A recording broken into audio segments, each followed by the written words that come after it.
Hello, Chicken. How are you doing? Uh, very good, Herbert. Nice to see you. Great to see you. Yeah, Everything all right at home? everything is okay. So, is everything okay at in Mexico with the Well, earthquake? where I lived, there was no problem. But in Oaxaca, Uh, there were several people killed. oh, Several houses went down. that's But quite serious. Quite serious. It's, it's yeah, yeah. seven point something, right? It's quite big. Yeah, it's happening more often now. Yeah. So it was away from the population center. There is a warning system that takes about a minute for you to get safe. Okay. And it usually works very well, but Hmm. Oaxaca was very close to the epicenter, so they didn't have time. Okay. Right. But it's away from the Mexico City. Yeah, it is away, but in Mexico City, it felt like 7.5. I mean, it really was hard. It was, So the building must be very good, must be earthquake proof. yeah, most of the edifications in Mexico City are quake proof because since 85, there was a large earthquake, more than 10,000 people died. I see. Okay, Okay, great. So this is the last, second to the last. We have one second to more the lecture last. next week. Yeah. Okay, Fantastic. we'll go into ADRC today, Great, the, the, great. the basics. Hmm. All right. Great. Let me start sharing the screen. Okay. Good, Go ahead. good. Let's let's make clear one thing that people have asked questions in one of the last classes, and I thought that a very simple instance, a very simple example would be sufficient to clarify the issue of causality and the state space representation. So that when one writes down a state space realization of the discrete time system, causality is not an issue. And let me clarify this by a simple example. Suppose we have a second order system like this. I hope you're seeing the slides. Yes. Okay. Yeah. Very good. A second order system like this, which in terms of the Q transform or the C transform has this very simple algebraic representation where Q is tantamount to a time shift, but it also coincides with the Laplace transform in the discrete time domain. So if you have something like this, you might define your state, let's say the first state like the output, x1 case just y, and the second state is just an advance of the output. If you adopt this definition for the state in the realization of this simple system, then the advance of the first state is just the second state. And the advance of the second state, according to the model, is just the control. And of course, the output is just x1. So here you have a state space representation of that system in which x1 is the output and x2 is not available. x2 supposedly is the first advance of the output. And that precludes many people from adhering to this canonical form because they say that x2 is not available. I have to put an observer or whatever, and they might be right, but only partially. Let's admit some people. Okay, so if you design a feedback law as a linear combination of the two states, somebody can argue that x2 is not available. And they might be right, but only partially. Let's let's take another representation of the system, which is also equivalent to the previous one, since the previous relation in the Q domain is just an algebraic relation. I am free to multiply by Q minus 2 both terms of the equation and obtain dynamics of this form. Yk is uk minus 2. So my output at this moment is the input that I applied 2 time instance ago. And with that representation, then let's define the state C1 as uk minus 2. This is certainly causal, and uk minus 2 I can remember. And the advance of that state would be uk minus 1, which is the next to uk minus 2. So the state space representation is given by this, and the output, according to the model, is just uk minus 2, which is C1 of k. So you have exactly the same state space representation with the same output equation, and yet the interpretation of the state is completely different to the previous one. Now the whole state is available for measurement. But of course, this is kind of deceiving, because at the same time that you're saying in the previous representation that x2 is the next output, according to the model, x2 is also the past input. So in any of the two cases, in one of them you have the interpretation intuitively that the next output is not available. In the second one, that next output becomes available through the past input. And this is only structural. Of course, I'm not talking about disturbances now, because when disturbances come in, then things don't coincide exactly the same way they are coinciding here. So the control input, designed as a linear combination of the states, is perfectly viable. And there is no difference in this state representation and the control input I am using with the previous control input I was using and the state space representation I deemed as unfeasible.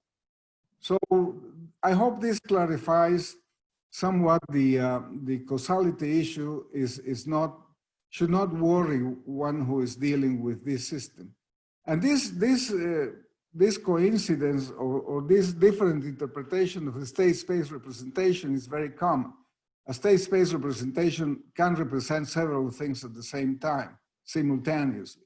But once you fix the nature of that representation, and you fix the criterion by which you chose the state, then of course you have to make it causal. And of course the same happens when the system is much more complex than that. And in these slides that you can see in the video, we do exactly the same procedure as before. We obtain a state representation in which everything is represented by the advances of the output, and therefore a feedback law might not be feasible. Yet the unequivalent representation, which is called the causal representation, admits a state space definition that lands exactly in the same state representation with the same output. Therefore, I hope this makes clear the issue that one shouldn't be concerned about causality when dealing with a state space representation, because there is always a way to make this state representation represent a causal procedure on variables that you can actually have available. And with that said, I would like to know if there is any questions about that, because that seemed to worry some people in previous classes. Herbert, you mentioned in the past, I forgot exactly the reason, that you prefer this representation as opposed to y of k, and then you write the zeta k minus 2. So you prefer the forward representation as opposed to back. Was there a particular reason you prefer this representation? Well, the representation will be the same as this example shows. The representation in state space is the same. The interpretation of the states is different. Right, but I think you and this corresponds to this representation. You choose to write the state equation in that way, but you can also write state equation in terms of the xk minus 1, xk minus 2. Yes, Right? yes, the regressive form. Right. So in this manner, we're using the regression formula, Right. the regression form. And this representation is equivalent to this representation, which is the forward formula. Right. Right. Point is, the state space representation of this, with the state defined in terms of advances of things that might not be available intuitively, gives you a state representation with an output equation that coincides with this definition of the state, coincides precisely, because the only thing that changes is the name of the states, precisely with the previous state representation, and any feedback law is feasible. I don't prefer, by the way, I don't prefer this, although this is causal, clearly causal, because this is more natural.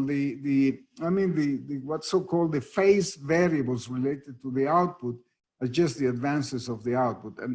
And you might think, well, with that interpretation, things become non-causal, and therefore you don't have X2 available for any feedback law like this.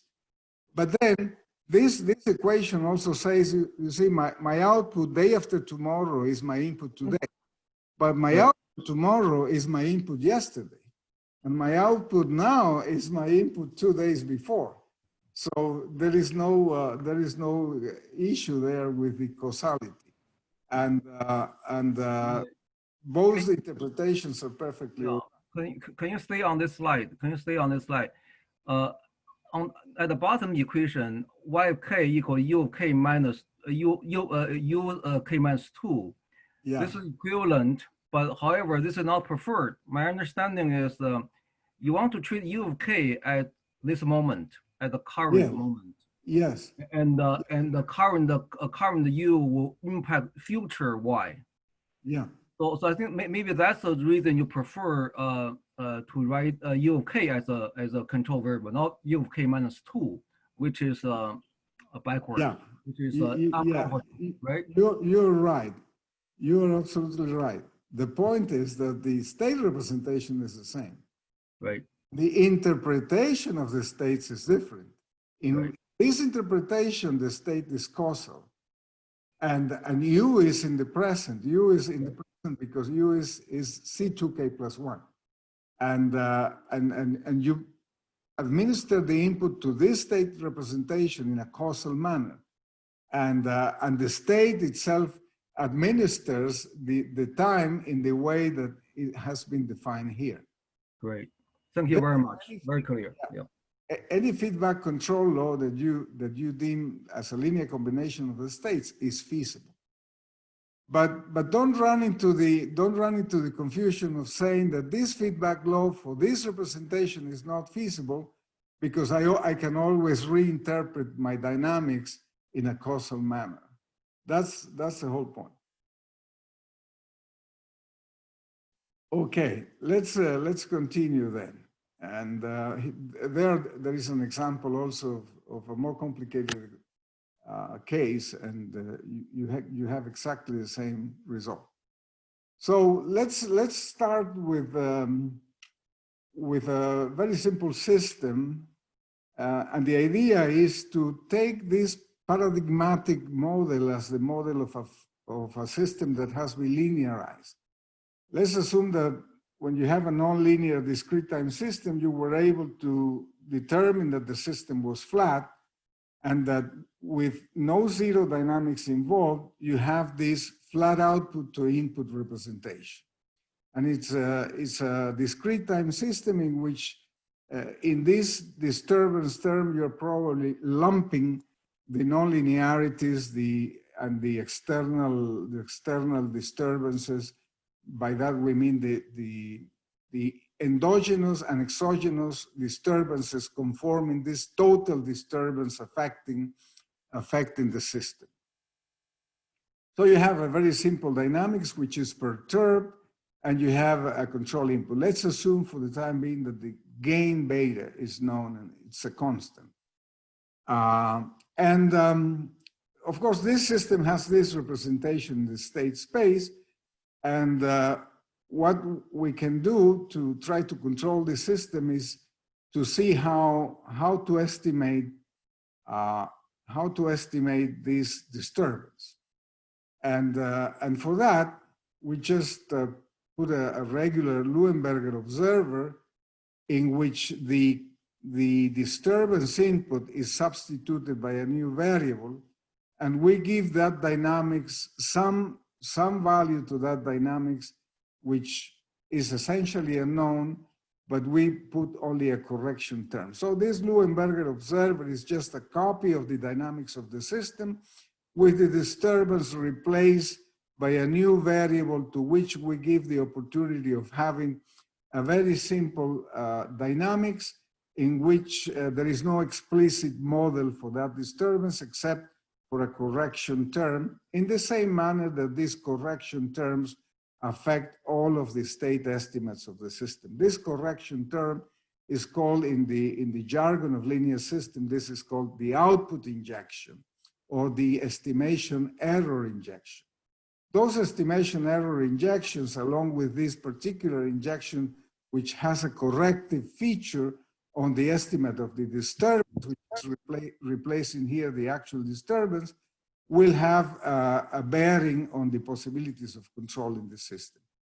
So if you define the estimation error as the difference between the actual state, which in this case is the output, and the estimated value of the state, and the actual value of the output forward shift minus the estimated value, then the estimation error is obtained by subtracting the actual dynamics from this observer dynamics. And since there is nothing to be subtracted from the value of the dynamics for the disturbance, then we have that equation exactly in the same manner as we propose it here in the so-called extended state observer.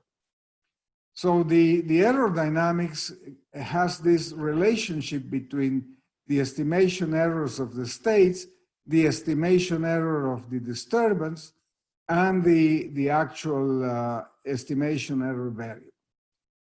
So with this representation, it's very easy to obtain a transfer function of the main ingredients in this error dynamics. And for that, we can obtain the E2 as a function of E1 and the advance of E1. Once we have E2 and E1, we can obtain E sub C. And by just shifting forward in time until we involve CK plus 1, we can replace this CK by a function of E1. So everything can be put in terms of the disturbance itself and E1. So E2 and XC are functions of E1 by means of polynomials that involve the gains in the observer, and E1 is related to C in this transfer function manner, which can be made causal. So the relationship between the estimation errors for the state and the estimation error for the disturbance is related to the disturbance itself by means of real proper rational functions in the variable Q. The variable Q here plays the same role as the transform variable C in discrete time, only that since we're using C for the estimation of the disturbance, we rather not use C to make things confusing. So Q is the same as C in the frequency domain of discrete time systems. So we have these sensitivity functions of the estimation errors and a sensitivity function of the estimation of the disturbance, related by these transfer functions, which all of them enjoy the same third order characteristic polynomial. And it's a third order characteristic polynomial because the observer is third order. Now, with this representation of the estimation errors in the frequency domain, we can obtain the estimation of the disturbance itself by formally substituting CK by the disturbance minus the error committed in the estimation of the disturbance. This is the definition of C, is the difference between C and E sub C. So the transfer function for the estimation error obtained from these two, from this difference, and substituting the transfer function for E sub C, we obtain a very simple, nice very nice transfer function with constant numerator, and relating the sensitivity transfer function with respect to the disturbance on the disturbance itself. So the estimate of the disturbance is this filter multiplied by the disturbance itself. This is the actual relation between the disturbance and the field and the estimated disturbance in terms of the frequency domain. So you have a dynamics relating the actual disturbance to the observed disturbance. And incidentally, with this particular transfer function, if you substitute the disturbance itself by the output of the system shifted forward in time minus the control, which is the model of the system. Remember, Q square Y for this system is just beta U plus Xi. Well, we can formally substitute Xi by this difference, and we will obtain, in Z, we will obtain this term here. Now, the nice thing about this form is that you have two terms to obtain the estimate of the disturbance. One of them depends on the inverse of the dynamics of the output, and the other one depends solely on the input. So things are related to Y and U precisely through this filter. And the interpretation of that filter is immediate in terms of the partial block diagram of the system, in which we recover the disturbance by using these two transfer functions, in which the inverse of the planned transfer function is being used in this part of the algorithm. So the output Y is processed through, it's processed, it's processed through this filter, and the input beta U is processed through a similar filter with a constant numerator, no zero dynamics, and therefore the difference of these two things is obtained as the disturbance itself. This scheme is very well known as in the literature as disturbance observer-based scheme, and what's lacking here is just the way we're going to feedback and control the tracking error or the stabilization error to generate the control input U.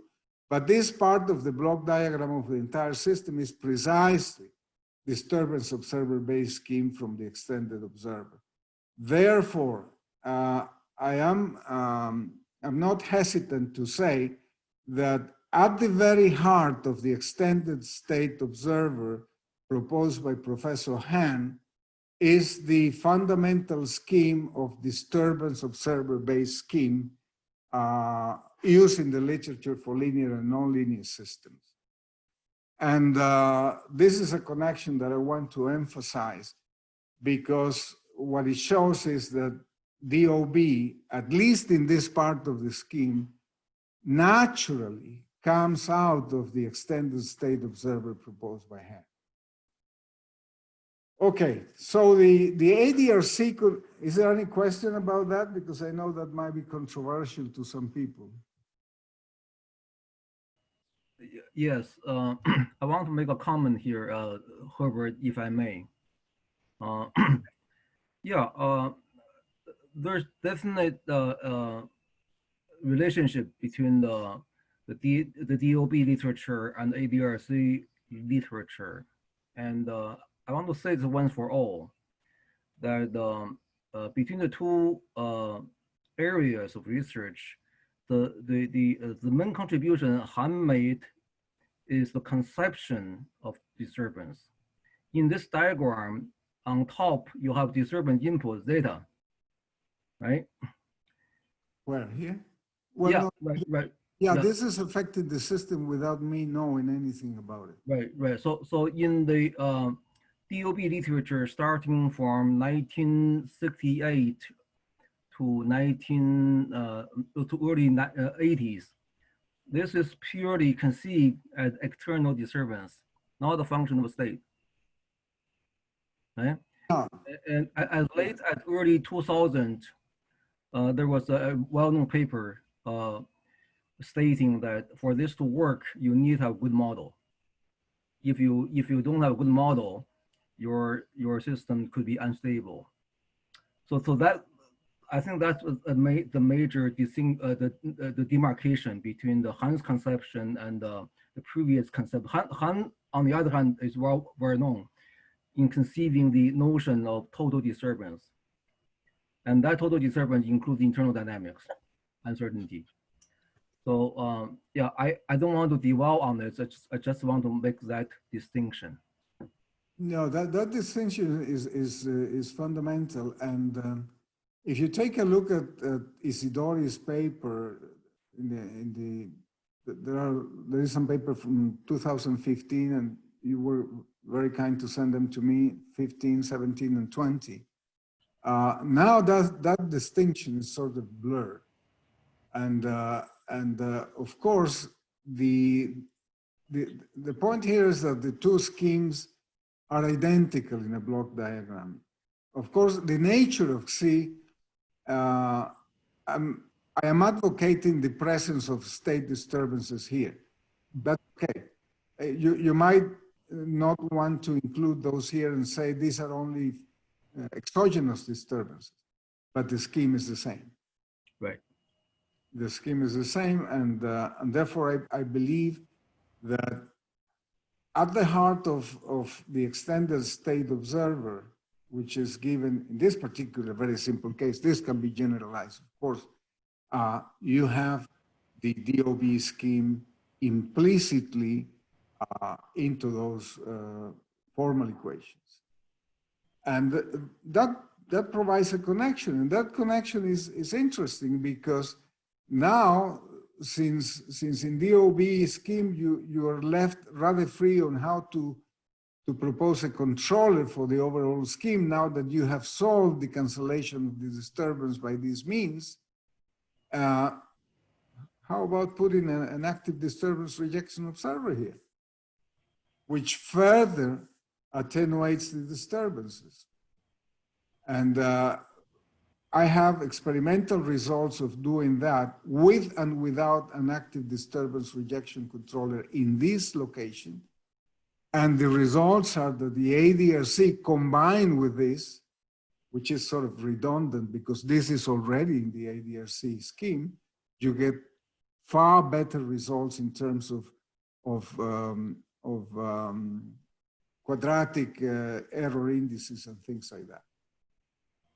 So there is an advantage of looking at this possibility, combining it additionally with ADRC, independently of the fact that you're estimating your C in this way.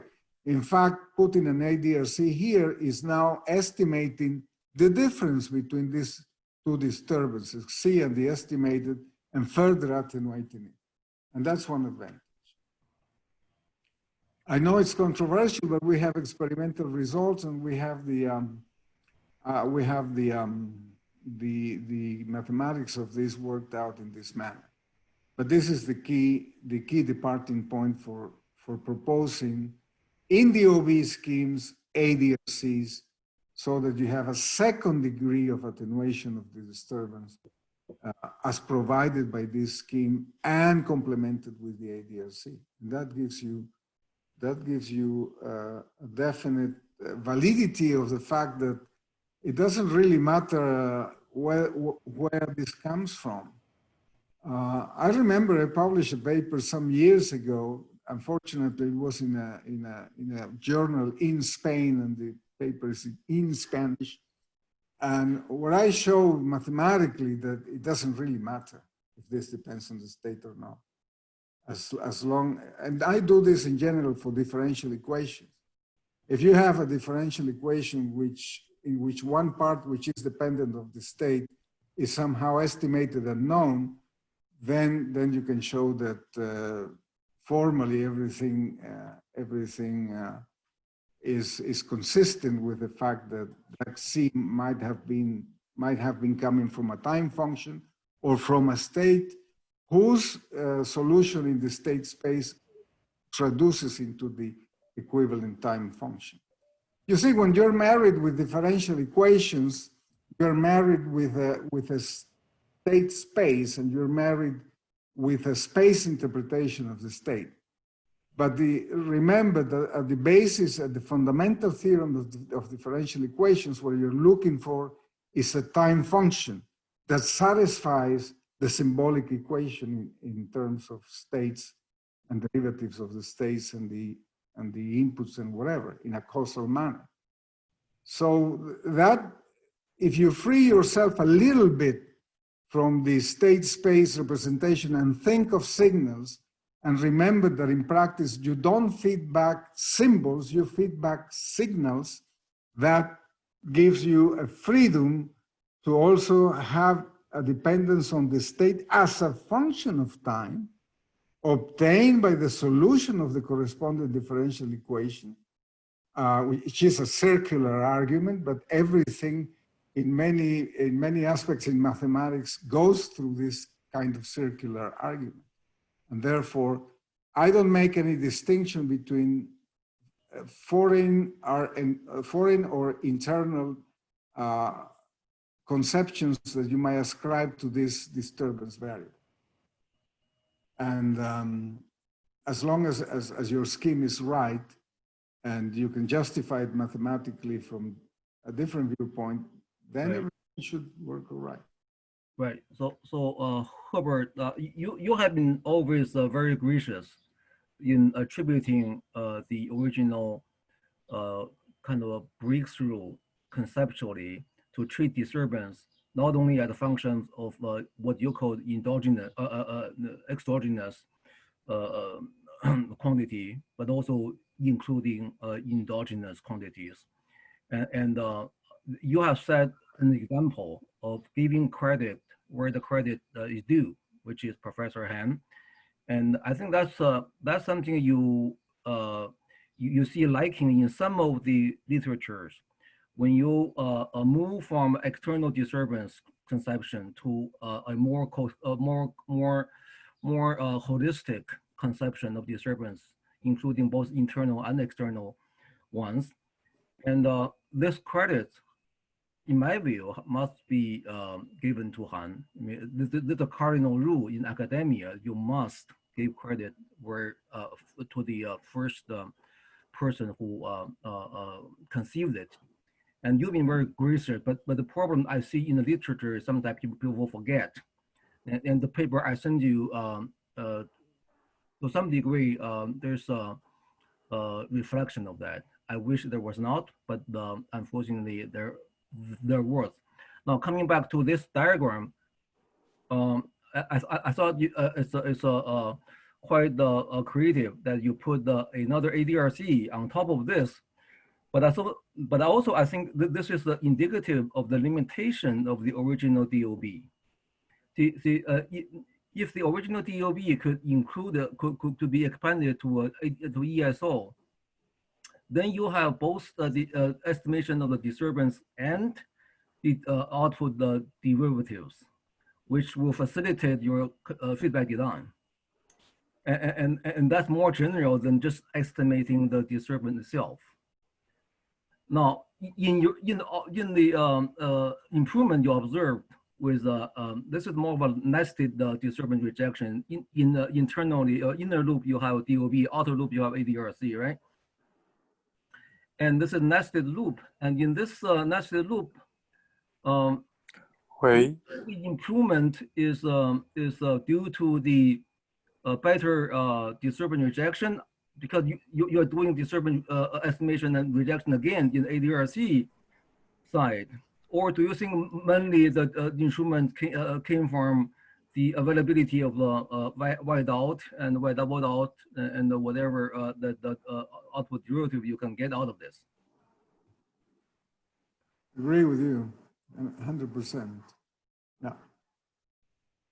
There was another question by somebody. Yeah, there was somebody. Somebody raised his hand. It was in Chinese. I couldn't understand. 喂， Yeah. 完全说话。 Yeah, go ahead. Who is speaking?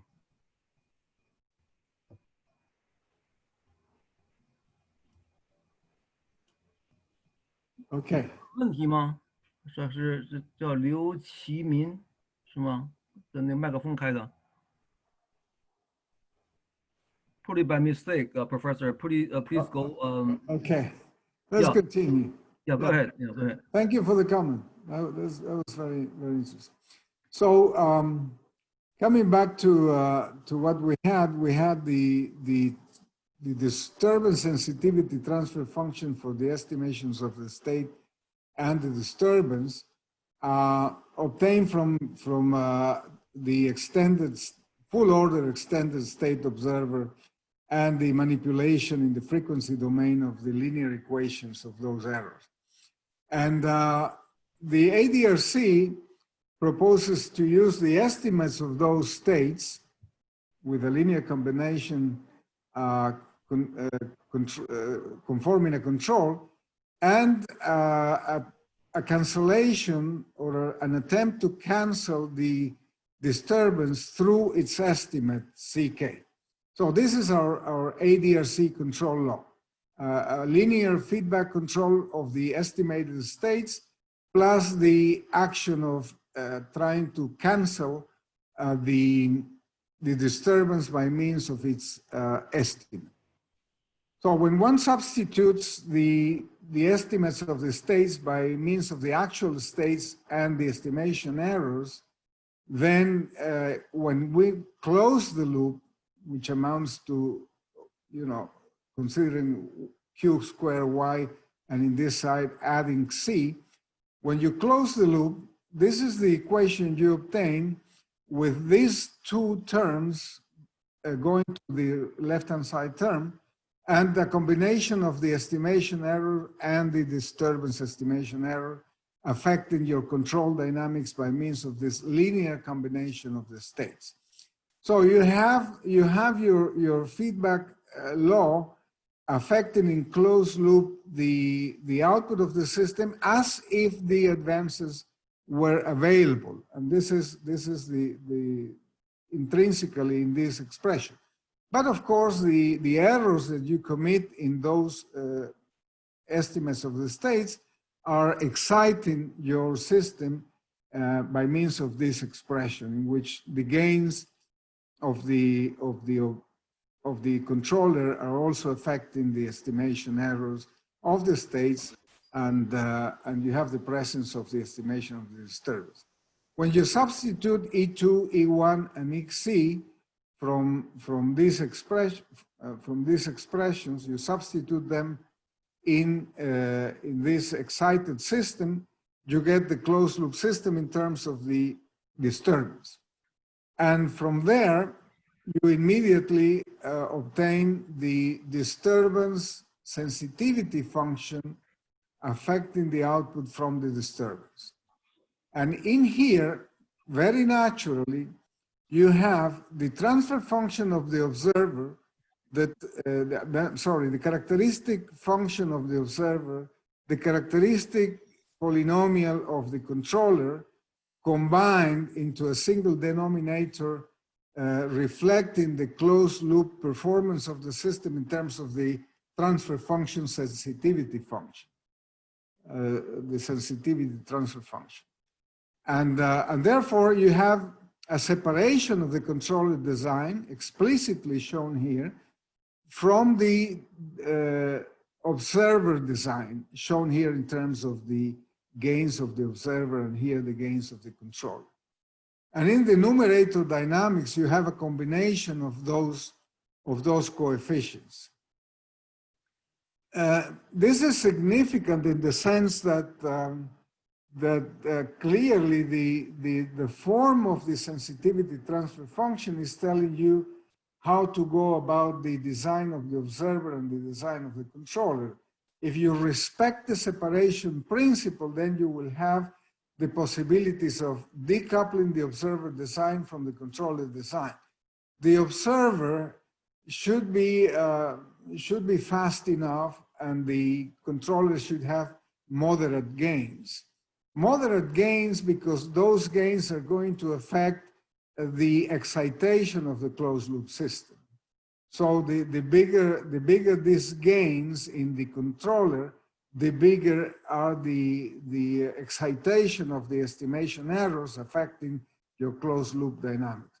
So these gains should be moderate, and the observer should be sufficiently fast to have very small disturbance, very small state estimation errors. And that transfer functions tell you immediately there what the corresponding controller is going to be. The corresponding controller in terms of the transfer function sensitivity, or the sensitivity transfer function, is just the forward gain divided by 1 plus the product gain of gains of the plant and the controller. So from here you can solve for the controller in terms of the inverse of the sensitivity transfer function and the inverse of the plant. And when you do that, you obtain your controller. The controller is nice. It has all these coefficients spread out in the denominator and the numerator. And we will find out pretty soon why these coefficients appear in this manner. But this would be the controller input for the controller for stabilization purposes acting on the available output to produce this sensitivity transfer function in closed loop. And unfortunately, in discrete time, when you take a typical case and plot the sensitivity transfer function, you obtain a behavior of the magnitude of the body plot, which is not very good for the purpose of rejecting disturbances and guaranteeing high frequency disturbance rejection or low frequency disturbance rejection and middle frequency attenuation. In fact, when you plot for a typical case, this transfer function, you obtain this magnitude plot. So you have very little attenuation, and moreover, at high frequencies, you have the problem of amplification of the disturbance input in a manner that is highly inconvenient. And therefore, unless you're very much sure that you are going to be below the bandwidth of the system and your disturbance is very small, then this very little extra attenuation will give you a performance that might be questionable, but that's the way it is. So what we have done here is to parallel the developments in continuous time for ADRC in a one-to-one manner, and obtain a very similar result in terms of the sensitivity transfer functions and the form of the observer and the form of the controller, and everything clicks right except the performance features of the proposed controller. So in essence, this scheme of just paralleling the developments of continuous time does not buy you the required robustness with respect to disturbance and modeling errors that typically have to undergo large attenuation at low frequencies, large attenuation at high frequencies, and enough attenuation at mid frequencies. That's the rule of thumb for the design of the observer and the controller in the transfer function sensitivity and the sensitivity transfer function for the closed loop system. Therefore, the parallel gives you a lesson. You should do something more, something different in order to bring out the classical, typical robustness of ADRC schemes. And paralleling the continuous time case doesn't buy you robustness enough. So, and the same will happen if we resort to a reduced order observer. Nothing will change in terms of the robustness if you decide to lower the dimension of the observer. The reason why we want to lower the dimension of the observer is first of all, you have a sort of a lack of symmetry between the observer order and of the characteristic polynomial and the controller order of the characteristic polynomial. And it's not only for aesthetic reasons, you also want to have a control scheme that's easy to remember. And even though all these coefficients are very simple to obtain, if you pay attention for a little bit, you will see where these coefficients come from in the controller. You have some in the denominator, some in the numerator. Remember that the system is second order, so the transfer function of the input to output relation would be 1 over q squared. If you put this 1 over q squared here, you would have q to the cube power times q squared, so you'll have a fifth order polynomial here with the fifth order term in this location, fourth order, this would become third order, and then you proceed to second, first, and zeroth order in the numerator. And if you really look closely here, for instance, the Q5 term has coefficient 1, but the Q4 term has coefficient lambda 2 plus lambda 1, and the Q3 order term has this coefficient. And those are precisely the coefficients of the product of these two polynomials. You have Q5, then you have lambda 2 Q4 plus gamma 1, that's this one, times Q4 because you have Q square in front.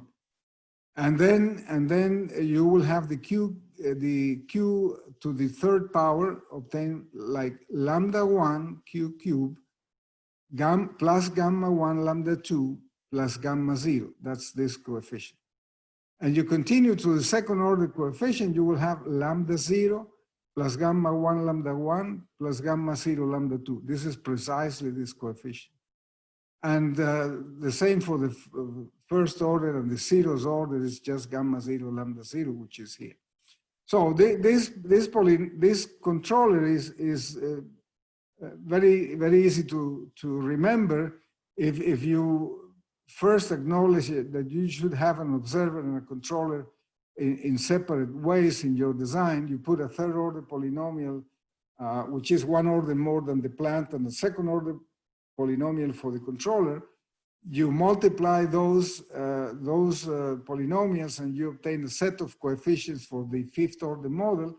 Then you spread those coefficients first in the denominator with this particular structure, and then you spread them into the numerator.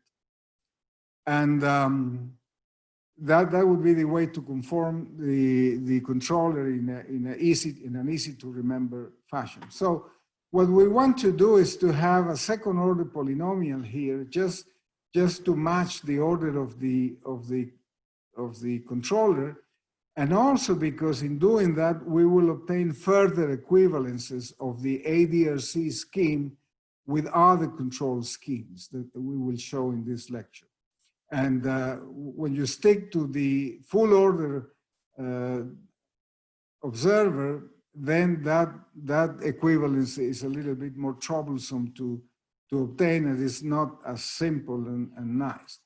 And the reason why I would pursue that equivalence, in spite of the fact that our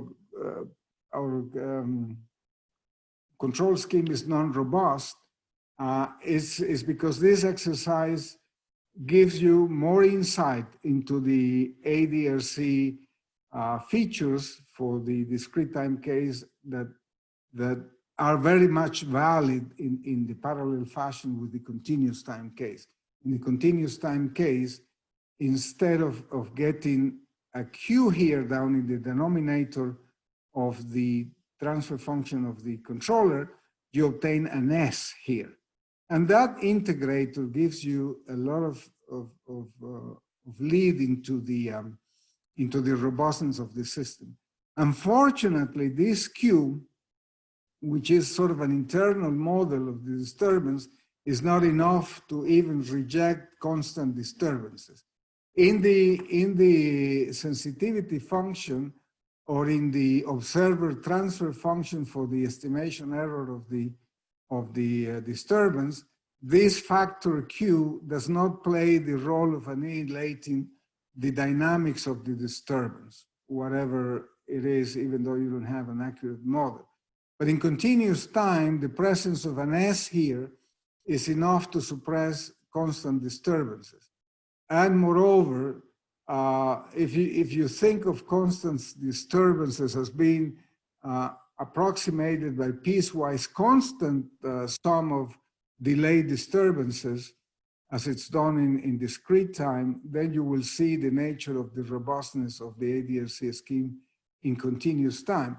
And in discrete time, what you would need here is somehow the cancellation of the dynamics or part of the relevant dynamics of the disturbance input. We will clarify this issue because that's part of the internal model principle. You see, this extra integration in continuous time does not appear as an integration in the discrete time. It's just this simple transfer function of inverse shift. And that doesn't buy you any robustness. To shift the disturbance from one place to another doesn't give you disturbance rejection. Therefore, we have to modify the scheme. I was saying that if we resort to a reduced order observer, which is based on a fake measurement of the output. In fact, you assume temporarily that you can measure the shifted output into the future, and you use that as a fake measurement for injecting correction terms into your observer, then everything just boils down precisely in a manner similar to what we did before with the dynamics of the estimation error, and the transfer functions get simpler for the observer because now we have a second order observer.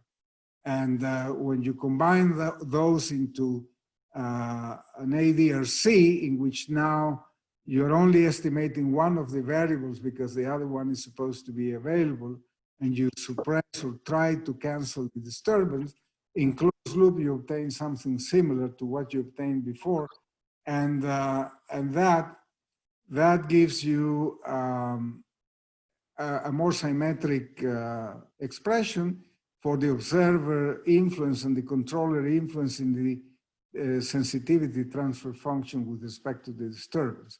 So you have two second order polynomials, or in general, you will have two nth order polynomial to do your controller and observer design.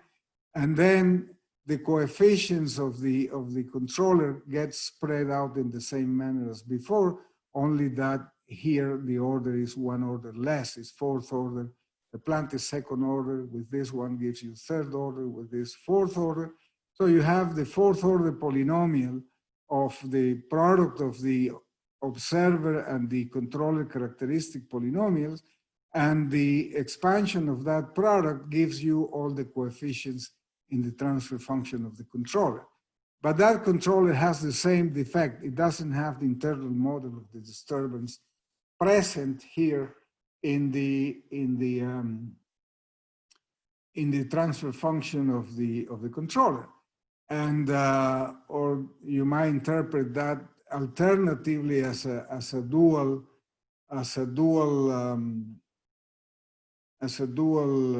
internal model principle, in the sense that the estimation errors of the disturbance and the estimation errors of the state don't have the canceling effect on the disturbance, because this term, according to the final value theorem, when you multiply these expressions by q minus 1 and take the limit when q goes to 1, then this does not have any canceling effect with the disturbance, and neither for the estimation error of the disturbance nor the only state that you're estimating, much the less for the estimate of the disturbance itself. When you multiply this by q minus 1, if c doesn't have a q minus 1 factor in the denominator, you won't have that cancellation effect. And moreover, the denominator converges when q goes to 1, in general, converges to a value which is different from lambda 0. So the actual estimate of the disturbance does not coincide, even in the constant disturbance case, with the constant unknown value of the disturbance, because this gain of 1 happens only when q is equal to 0. And q doesn't go to 0 in the final value theorem of discrete time systems. Q goes to 1. Therefore, of course, we have another justification of why the scheme needs to be modified. And nevertheless, let me show you some simple simulation example to see how that controller performs under the reasonable assumption that because you have very little attenuation at low frequencies, the disturbance, which should be low frequency, the input disturbance typically is assessed as a low frequency signal. The measurement errors are typically assessed as high frequency noise or high frequency signals. And the reference trajectory is typically assessed as a low frequency signal. Therefore, even in that classical case, a controller like this does not exhibit too much of a rejection property for disturbances. But nevertheless, let's go ahead with a simple design for that second order system in which we respect the separation principle by proposing a controller and an observer, and the controller has moderate gains and the observer, let's say, has quote unquote high gains, so it's closer to the origin. The characteristic polynomials has roots closer to the origin in the observer than in the controller. Of course, the distinction is immaterial when you multiply them out and you try to do a simulation without further identifying which part belongs to one and which part belongs to other, using transfer functions. If you use the observer equations and the controller equations separately, of course, you will have a lot of control on the gains of the observer and the controller. But if you put something like this as a controller and you acknowledge the separation principle, then it becomes rather immaterial who is absorbing what part of the gain design. So you have these coefficients for the controller gains in this manner. And let's suppose we want to stabilize the output around a constant reference. Well, here is what we have as a performance of that ADRC scheme, or that parallel ADRC scheme. You have convergence to the vicinity of the desired constant value for the equilibrium value for the output. You have sort of a reasonable performance. We are hitting the system with a disturbance which is more or less serious in the sense that it varies quite a lot. The control input is still reasonable, and the state trajectory for the estimate is also reasonable. So nothing is unstable because you made sure that the product of these two polynomials represents stable roots, or they have stable roots. The disturbance is quite capricious, and I just chose this disturbance as a way of looking at the response of the system. But okay, it does stabilize it around the desired equilibrium value for the output. The input is not unreasonable. You can estimate the state. And this is the type of performance that you will endure with a low amplitude. And therefore you have discrepancies that might be questionable or not. Nevertheless, you can do much better if you have trajectory tracking. If you are interested in making the system go from an initial value to a final value in a certain amount of time, with the same disturbance, you have a slightly better performance, and you also have a good estimate of the state. It converges very rapidly to the actual value, and the control input is still reasonable and quite close to the nominal control input, in spite of the large deviations of the initial conditions. And the disturbance is widely varying, and nevertheless, you still have a reasonable performance because the disturbance is small enough. And small enough, we mean about 8% of the final of one of the final equilibrium values of the control input, and about 16% for the final desired value of the output. So the disturbance, even though it's absolutely small, is relatively large to the actual tracking problem that we're trying to solve with this scheme. So the scheme is not at all, rejectable from the beginning. It might still serve good purposes and do rather reasonably well for tracking problems and disturbances of some varying nature. Nevertheless, if the disturbance is constant, you of course have the offset, which is typical of the lack of internal model in your controller. You have a constant offset that cannot be remedied by the gains of the observer and the controller. And therefore your estimates are off. The estimate of the state is off by a significant amount, and the control input is still doing quite well. But this very small constant disturbance results in an unacceptable performance for the closed loop system. So this is something that I would like to emphasize with this parallel approach to ADRC. Its lack of robustness with respect to constant disturbances, regardless of how small they are, because here we're choosing rather small disturbances, which is having an appreciable effect on the performance of the tracking of the output reference in a manner that is vividly shown there. Nevertheless, you still have reasonable performance with respect to some time varying but small magnitude disturbance. Small in general terms or in absolute terms, but if you compare the magnitude of this disturbance with the magnitude of the desired final value of the output and the amplitudes of the control input, this disturbance is about 16% of the value of the steady state control input and about 8% of the initial value of the control input. So it's relatively large. Nevertheless, you have reasonable assumption, but that's not enough. In systems engineering, control systems engineering, you want to be precise and have a good, valid reason to claim that precision and to claim that robustness. And here we don't have that. Any questions? Yes, Professor.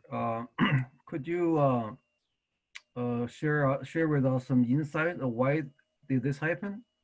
In the ESO, we understand we introduced an actual integrator, at least in continuous time. Yeah. So somehow it is missing here. Yeah. Yeah, the reason will be very clear in a few minutes when we relate this approach to what is called generalized proportional integral control. You see, the natural thing in sample systems is to have integrators which are a discretization of the actual integrator. Right. In native systems, such integrators don't have the same meaning. But there is a natural integration and a natural differentiation in discrete time native systems. A step forward or a prediction of a signal at some instant of time towards the next is tantamount to derivative action. tantamount. It's an analogous operation. It's not the operation itself. It's an analogous operation. So forward time shift is analogous to differentiation or to the derivation in whatever relation you can establish with continuous time. And a backwards shift of a signal is the analog, the algebraic analog of integration. And just for signal, analog. But it doesn't have the same effect on disturbances. The reason we need this sort of analogy is because in perturbed discrete time systems, we can no longer pinpoint the actual value of the state in the past or in the future because there are disturbances affecting the system. And those disturbances will be ascribable to something that you don't know in the model, but the structural aspects of the model are not giving you the exact estimate or the structural estimate in an exact manner of the signal that is being estimated structurally. So with that, we don't propose at this moment, but in order to make it robust, we will have to propose what is called an accumulator action on the dynamics of the signal representing the disturbance input. So can we describe it like this, that in this development of discrete ESO, we follow the pattern from the continuous time case. However, we were missing the core function of ESO, which is the integration of the observer error. In this particular form of ESO, it does not integrate the observer error. Yeah, that's true. The integration is only a symbolic integration in the operator Q. You see, when you put the operator Q acting on any signal, that's a prediction of the signal. You put Q minus 1, that's a smoothing action or a recalling action. So it's going backwards 1. Integration in continuous time has the effect of a memory. You recall the past history of the signal, and you retain in the present what's important about the signal in the whole integral of the interval that you have been integrating. And for derivative action, you try to substitute that by a slope, which will tell you if the signal is growing, is behaving locally constant, or is going down. That slope has prediction aspects. And when you cut that slope at the next interval of time, then you have an approximate estimation. So that's the derivative action is a predictive action. The integral action is a recalling action. And in order to capture that in native discrete time systems, you ascribe that to the operator Q, the time shift operator. A Q action is trying to predict the future. A Q minus 1 action is just recalling the past. And so that would be analogous, but doesn't have the same practical effects of differentiation or derivation and recalling. In this time, that recalling is called accumulation. Yes? Right. So to follow up on that idea, maybe a simple change can fix the problem if you change zk plus 1 in this equation to delta zk plus 1, right? That's one way. That's one way, and but that, of course, is very much tied to sample systems. This is the point. That procedure is entirely orthodox, but it's more practically related to sample systems. Nevertheless, we will use it. What we're going to do in that respect is to put a filter in this term here. that filter is going to propagate through the transfer function. It's going to have the effect of at least providing robustness with respect to constant disturbances. And let me remind you in terms of this graph of the disturbance, something which is very basic. This disturbance, of course, is in discrete time, is made up, in native systems again, is made up of the sum of unit steps being shifted towards the future in a systematic manner by 1 unit of time. So any disturbance is this infinite sum of step inputs with different amplitudes, some of them positive, some of them negative. And if we bestow on our design robustness with respect to a step input, whether the input gets shifted or not will not be very crucial.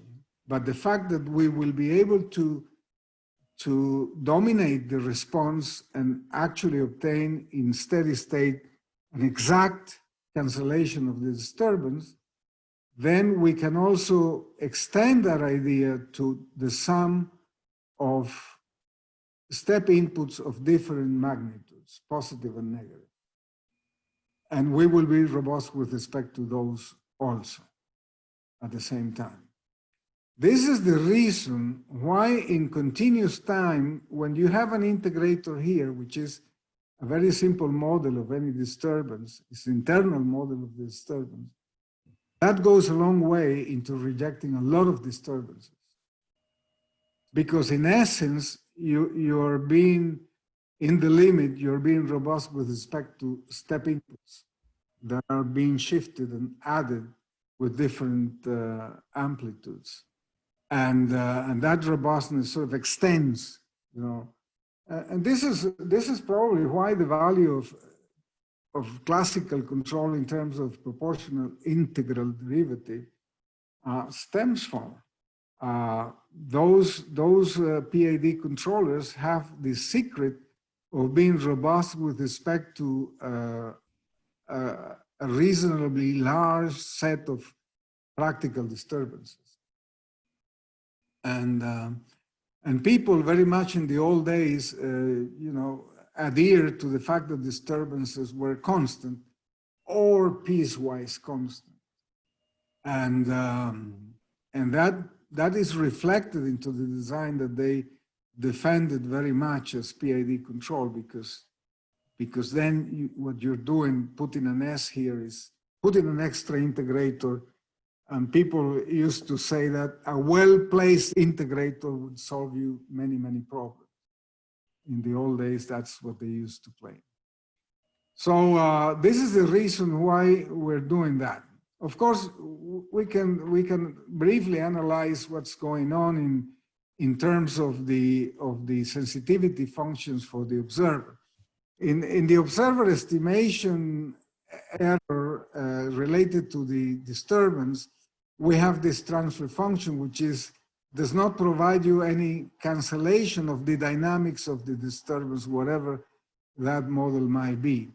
And of course, that gets transferred into the actual disturbance of the, and to the actual disturbance estimates itself that we're not calling here Z, but rho.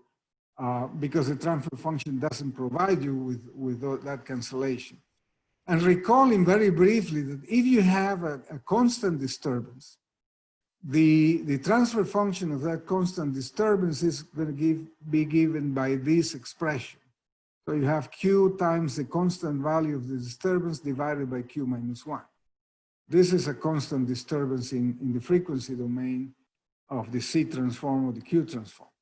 And when you apply to something like this, when you apply the final value theorem, multiplying the whole expression by Q minus 1 and substituting the transfer function of the disturbance by this expression, now you have a cancellation of the dynamics of the disturbance. That means the recalling aspects, the autoregressive aspects of the disturbance, whatever model it has and is generating enough trouble for you, is reduced to a simple time shift of the disturbance forward and forwards or backwards, depending on your interpretation. And therefore, when you take the limit, when Q goes to 1, of that perturbed system with a constant disturbance, you no longer have the possibilities of making your constant disturbance equal to the final value of the estimated disturbance, because this factor is not always equals to 1, unless you're willing to set in your observer design lambda 1 equals minus 1. If you set lambda 1 equals minus 1, then you will have a cancellation of the lambda zeros, and in steady state, the constant value of the disturbance will be equal to the converged value of the estimated disturbance. But putting a lambda 1 equals minus 1 is equivalent to have a factor Q minus 1 in front of the disturbance estimation sensitivity function.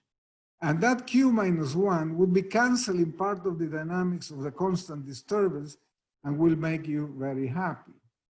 But this Q minus 1 compromises the stability of the overall scheme, because you're fixing one of the gains of the observer, and that's not good. But that tells you already what you need in order to make this robust, at least with respect to a step input. What you need here is an inverse model of the disturbance dynamics. The disturbance dynamics is represented by the denominator of the disturbance transfer function. So Q minus 1 has to be interpreted as the inverse of the disturbance dynamics. And in the error equation, you have that canceling factor in the numerator, as opposed with what you have in the internal model principle, which is in the denominator of the controller transfer function. So we would like to call this equivalently the dual internal model principle. And it's just a consequence of the internal model principle applied to the controller. And the controller in this case is something like this. This is the controller. And what we need here instead of Q is a Q minus 1. So when you have this Q minus 1 here, that Q minus 1 is going to appear in the numerator of the sensitivity function of the estimation error transfer function, disturbance estimation error transfer function, and you will have a nice effect. But of course, that Q minus 1 is very artificially placed there. We have to obtain it by means of a more systematic approach. And so the dual internal model principle is totally equivalent to the actual internal model principle in a precise sense. Yes? No questions? Okay. Let's go ahead. And this is another relation that I want to exploit here, and this justifies our use of integral action in a different manner than is done in the sample case. Suppose you have again the same system, and you decide to get a PA squared D controller. That means something which is proportional to the stabilization error, an integral action, an iterated integral action, and a derivative type of action. How do you express this in native discrete time systems? Well, you'll have a linear combination of terms. Yk plus 1 is, let's say, the derivative action. Yk plus 1 is the propagation of Yk to the next instant of time. And this is not available if you stick to the thing that Y is actually the output. And then you have the proportional term. And here, let me sell you this as an integral term, and this would be an iterated double integral term. Or this is a cumulative, this is yeah, an integral term and a double integral term. So a delay and a double delay will give you the effect of an integral and double integral. The derivative action would be the forward shift, and the proportional action is just something proportional to the output. And now, from this system, ignoring the disturbances, we can get an estimate, a structural estimate. Is in fact an estimate which is only good in terms of the structure, but not of the values of the estimate. A structural estimate obtained from here would say that the next value of the output estimated would be just the previous value of the control input, according to these dynamics in these two terms, without considering the disturbances. So structural issues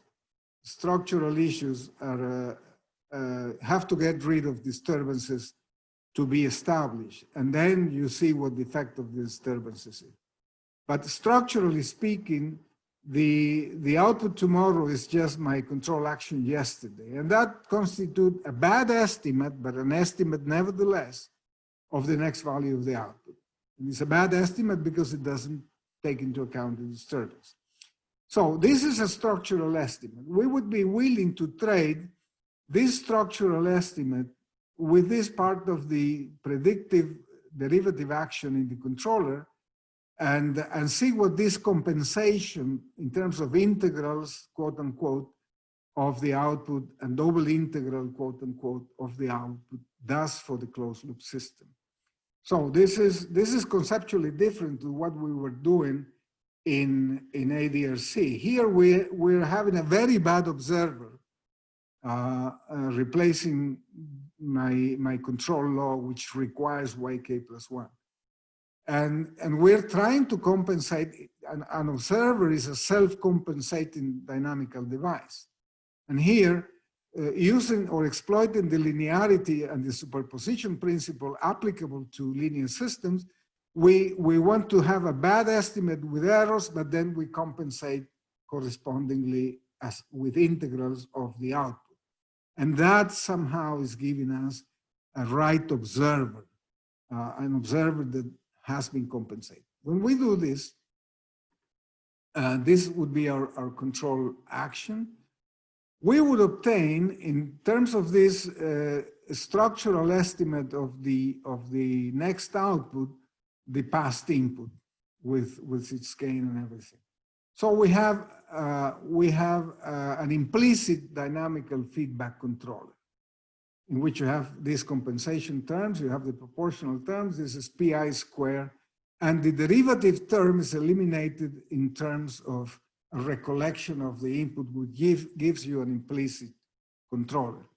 When you take the control terms to the left-hand side and leave the output terms in the right-hand side, you obtain a transfer function for your controller. And the transfer function for your controller would be the quotient of this causal polynomial in shift operators divided by this causal polynomial in the shift operator in the denominator. And you can see that that transfer function is equivalent to this when you multiply both terms of this expression by q squared. And I am allowed to do that because this is an algebraic expression and q is just an algebraic quantity which acts as an operator. So you solve for u and you get, guess what? You get the ADRC control. And this is another connection which is very useful in a continuous time case. You do have, in continuous time case, the procedure that I just described is called generalized proportional integral control, which was introduced by Michel Flies, Richard Marcus, and myself many years ago. The generalized proportional integral control evades the need of computing the derivative term and substitute that derivative term by appropriate iterated integrals of the input. So in the basis of inputs and outputs, you get a controller, and the controller, if you compare this controller precisely with the controller we just proposed before is exactly the same one.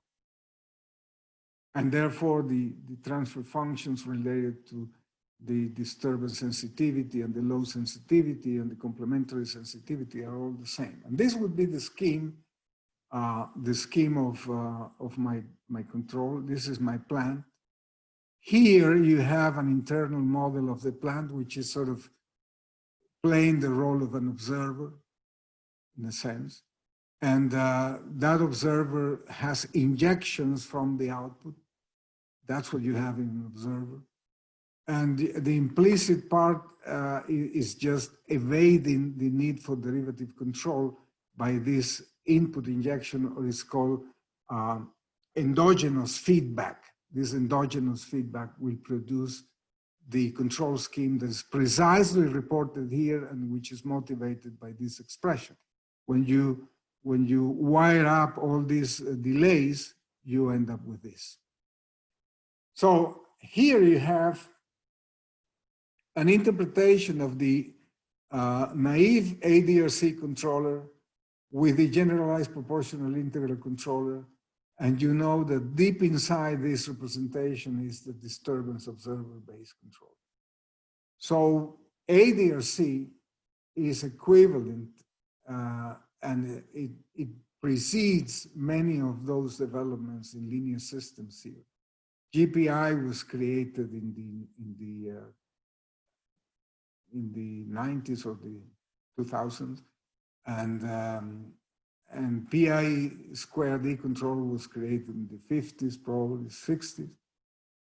But these all boil down to the same exact transfer functions and the same exact performance. So the connection of ADRC with the classical control, PI squared D control, generalized proportional integral control, disturbance observer-based control, are right there for people to use and exploit. And of course, here you have exactly, for that controller, you have exactly the same difficulties in the transfer function of this sensitivity function, which has very small attenuation at low frequencies, and you have large amplification at higher frequencies, which is totally inconvenient. And for that reason, we'll have to modify the approach. But that's enough motivation. Of course, whatever I have said for that second order system can be precisely done for nth order system. And let me go quickly through these slides because this adds nothing new. This is the reduced order observer for the nth order plant.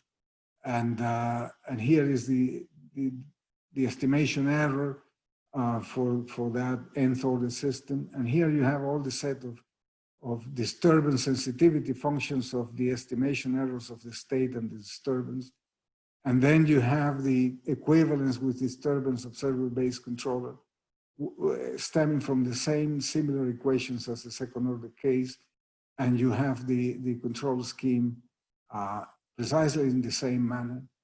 And then you have the ADRC controller estimating all the states and canceling the disturbance, leading to a transfer function for the sensitivity closed loop function, which is very much in this manner. And the control scheme can be represented by means of something like this. So everything is very much the same. So let's concentrate from now on the robustness that we have to impose on our design, because this is good only for very small magnitude disturbances, but already gives you the structure of ADRC in a nice manner. All we need to do now is to at least be able to claim some robustness with respect to constant disturbances. By the way, this equivalence between generalized proportional integral control and ADRC, which boils down to to a design in which you separate clearly the observer from the controller, and then you find all the coefficients of the controller in a manner that's very simple regarding those coefficients. So just the coefficients of the product of the two characteristic polynomials. When you do that, you can further establish the equivalence by saying, given an ADRC design, by that we mean given an observer, an extended observer, which is reduced only for convenience, and given a controller that feeds back the states and cancels the disturbance, given that, you can find the transfer function of a transfer function of a GPI controller or an ADRC in transfer function form. Given the transfer function form in the sensitivity function like this, of course, you can always find the corresponding ADRC controller. But that equivalence has some interesting feature. Of course, given these two, given this design in ADRC, you can always find the transfer function. The problem is going backwards. Given the transfer function coefficients of an ADRC that you design without regard of the separation principle, can you recover the equivalent ADRC? And for that, you need to solve just a polynomial identification, coefficient by coefficient. If these Ks are known, you have a nonlinear map in solving for the observer and the controller. So given the transfer function form of the ADRC with the coefficients being represented by all these gains here, what is the possibility of finding the lambdas of the observer and the gammas of the controller? Of course, given the observer and the controller in a typical ADRC design, you can find the corresponding coefficients of the transfer function. So the problem is going backwards, and this is a nonlinear map. This nonlinear map around a solution has a nice interpretation. If you compute the Jacobian of that nonlinear map with respect to the coefficients around a solution for the gains of the controller and the observer, then you obtain, strangely enough, a Sylvester matrix.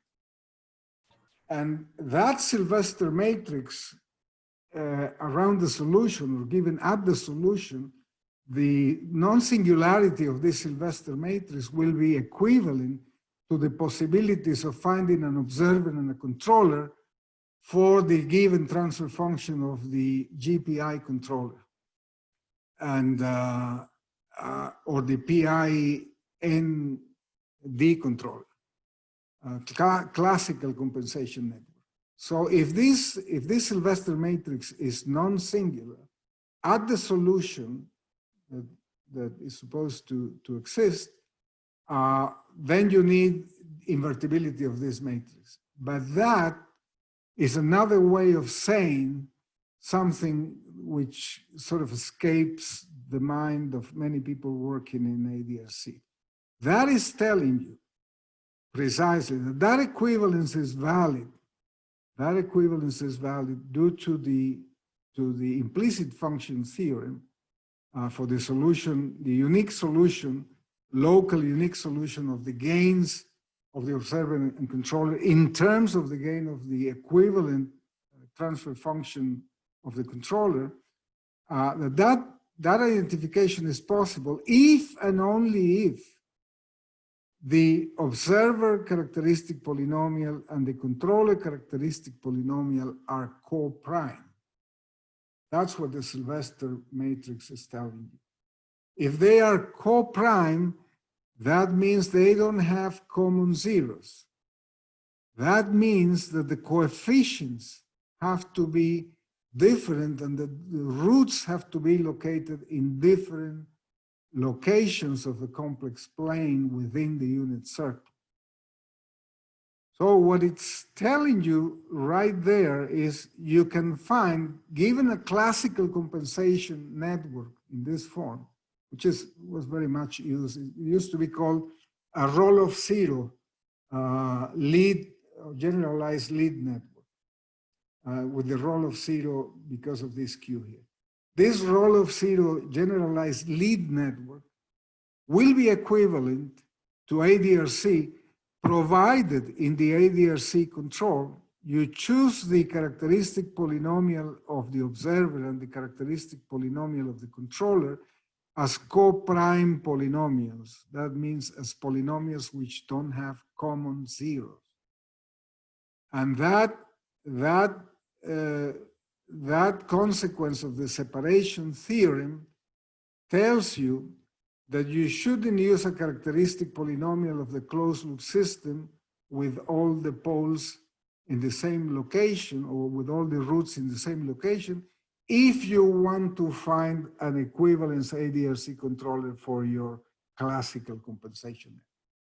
If you're not interested in establishing that connection, of course, you can go ahead and put these polynomials with the same roots. That will simplify the design very much, but that will not give you this hidden equivalence with classical compensation networks. And everything is done in terms of this nonlinear map relating the coefficients of the transfer function to the coefficients of the observer and the controller through the Sylvester matrix at the solution of the nonlinear equations. At that solution, the non-singularity of this Sylvester matrix is a necessary and sufficient condition for the coprimeness of the two polynomials. And this is the reason why we insisted in reduced order observers, because if you don't have a reduced order observer and you have a different degree of characteristic polynomial for the controller and the observer, the Sylvester matrix form is somehow lost and you don't get the same type of clearly cut result. This is no doubt the Sylvester matrix. And all the coefficients of the observer are lumped here in the left portion of the Sylvester matrix, which is a 2n by 2n matrix. And on the right-hand side, you have the coefficients of the controller. And now, of course, the gang of four has exactly the same bad news that this thing is non-robust with respect to high frequency disturbances, and that you don't have enough attenuation at low frequencies, and moreover that you will have amplification of the disturbance at high frequencies. So that's nothing new. So what we want to do next is the robustification of the ADRC controller, and probably that will be our next lecture. Are there any questions?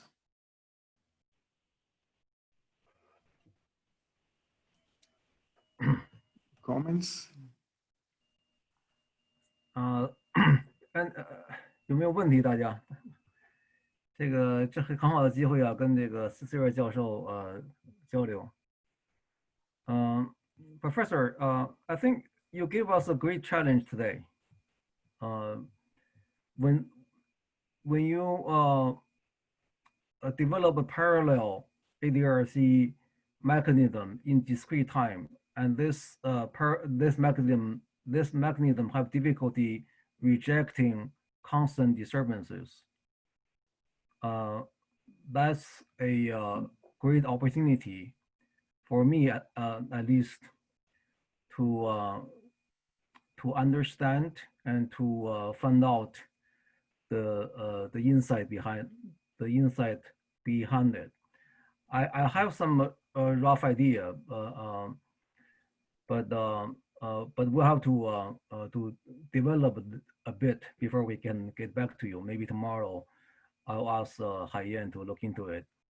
But I think it has something to do with the representation of ADRC and the representation of the physical system, physical process. when ADRC is not rejecting constant disturbance, that's not ADRC I know of. Yeah, yeah. So there's something has to give. So ADRC could have some properties that we didn't know. But after 20 years, I have faith in ADRC methodology. Yeah. So maybe there's something that the interpretation of this ADRC in discrete time, maybe something, I'm sure you'll talk about next time, robustifying ADRC. But I found it interesting that ADRC need to be robustified in the first place. So it's very intriguing. I never want to lose an opportunity like this. Anytime the ADRC mechanism run into some kind of obstacle, it's a great opportunity for myself and also for people involved to get insight on why this happens, what was the reason, and this is the same. So I thank you for bringing this to our attention, and we're looking. Yeah, my comment on that would be, you are absolutely right, as usually. We're not robustifying ADRC. What we're robustifying is the parallel control scheme that we get in discrete time by following the same procedures that give us ADRC in continuous time. So that's a wrong ADRC, and that needs to be robustified to be properly called ADRC. It's just the parallel development that leads you to this lack of robustness. But of course, if we can provide it with robustness, then we can call it properly ADRC. But at least what is interesting for me is that parallel gives you enough analogies between the discrete and the continuous, except for one important issue, which is the robustness. And moreover, allows you to connect that to GPI control as it was created for discrete time systems, and allows you to connect to disturbance observer-based control, and allows you to connect to classical compensation networks in a naive manner, of course. In order to be properly called ADRC, we have to throw in some robustness. And what becomes apparent from the analysis of the transfer functions is the internal model. And that issue will bring the required robustness when you put an accumulator in the disturbance estimation equation. That accumulator is tantamount to integral control. So in the extended variable, we will have a real sort of discrete time analogous of the integration process as it is done in laboratories and as it is done in continuous time with sampling. This is the main issue. I wouldn't call that anymore ADRC. It's just the parallel into the time of the procedure taken in continuous time. It doesn't give you the desired structure with the robustness feature. So please be confident of thinking that ADRC is robust, but this is not, this is very close to ADRC, but it's not ADRC yet. It was just an attempt to parallel the developments. Yeah, this is quite recent, right? Has this been published yet? No, well, we did something related to this with Haiyan that you have a paper we sent to you. And, but aside from that, I don't know. Okay. Okay. I mean, the part that you do the robustification. Oh yeah, Haiyan used that. Used that quite effectively for the control of supply systems and also for a mechanical system with flexibility and some of the things. Yeah, she has that. She can tell us. She's here. Yeah, she is. She just doesn't say anything. Yeah, she's very silent. How are you, Haiyan? Do you have anything to add to what we're saying? Good. Thank you, Professor. I'm still looking at the equivalence. I think the robust one has the similar relation to the traditional controllers. Yeah. Yeah, there are various ways to get the robustness. I'll show you one, which is put in an accumulator in the disturbance estimation variable dynamics.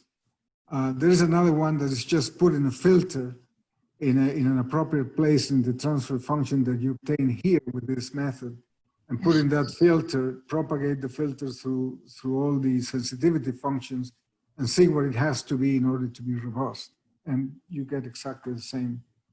You get exactly the same results. Thank you. Yeah, we'll look into it. It's very Okay. Yeah. Thank you. Good. Thank you very much for your patience and your presence. Looking forward to see you.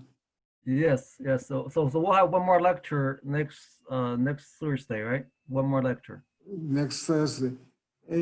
If you want an extra lecture, we can arrange for. No, that's fine.